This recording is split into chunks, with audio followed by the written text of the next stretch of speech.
كل سنة وانتم طيبين ورمضان كريم. النهاردة هنعمل الزبادي مع بعض. الزبادي دي انا عاملاها النهاردة المغرب.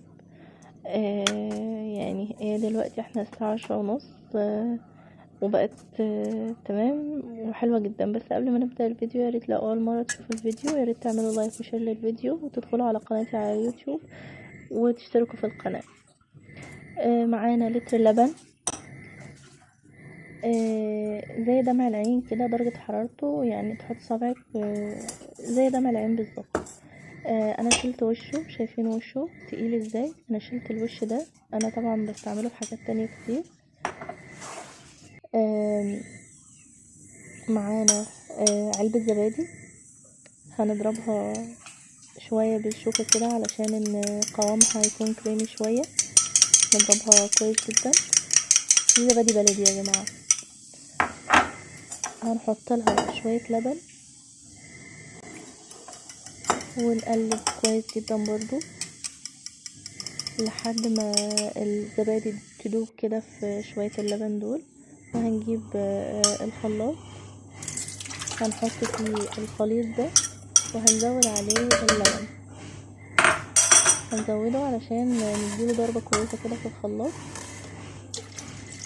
يعني انا مش هحط اللبن ده كله على فكرة، انا هحط يعني انا هسيب زي كوبايتين كده في اللبانة.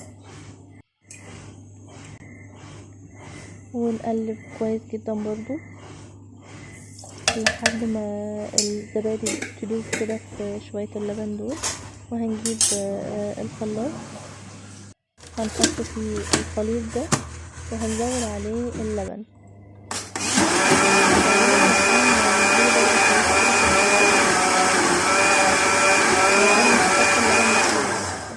انا هحط يعني انا هسيب. هنجيب الطواجن بتاعتنا القمر دي، هنصب بقى الخليط بتاع الزبادي ده في الطواجن. حلوين جدا يا جماعه. دي الزبادي الساده. هوريكم دلوقتي الزبادي اللي بالفراوله. دي الفراوله طبعا اللي احنا عملناها مع بعض امبارح. بس انا وانا بحط اللبن هنا يعني ما استخدمتش المعلقه، حطيت بالشفشق كده على طول. فاتخلط شويه مع بعض. انما في الكوبايه التانية ياريت وانتوا بتحطوا خليط الزبادي تحطوا معلقه كده علشان تعمل فاصل ما بين الفراوله، مربى الفراوله، وما بين الخليط بتاع الزبادي. شايفين شكلهم حلو جدا؟ يعني كمان بعد ما هيجمدوا هيبقوا حلوين جدا جدا. ادي الكوبايه الثالثه.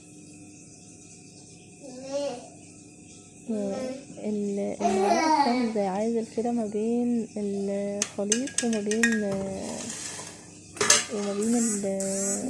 مربى الفراوله. هناخدهم بقى على فرن متسخن لمدة 10 دقايق، وهنحط مية سخنة يعني يدوبك. هي طبعا الكوبايات دي مقعرة. القاع بتاعها سميك، يعني هي مش هتوصل لحد الفراولة. بس هي مية سخنة مكان دافي علشان ان الخميرة بتاعت الزبادي تتفاعل مع اللبن وتعمل الزبادي. وهندخلهم بقى على الفرن اللي متسخن برضو لمدة 10 دقايق. وده شكلهم بعد ما طلعوا من الفرن وقعدوا ساعة في التلاجة. يعني هما طالعين الساعة 9:30 ودلوقتي الساعة 10:30. بقالهم ساعة في التلاجة. شايفين جامدين ازاي؟ وده بكوباية زبادي واحدة. يعني هو الموضوع مش هيكلفك كتير، وانضف واحسن، واكيد امان ليكي ولولادك. اتمنى يا رب الفيديو يكون عجبكم. وياريت لو اول مرة تشوفوا الفيديوهات بتاعتي ياريت تعملوا لايك وشير للفيديو، وتدخلوا على البيج تعملوا متابعة، وتدخلوا على قناتي على اليوتيوب تشتركوا في القناة وتفعلوا زر الجرس علشان يوصلكم كل فيديوهاتي.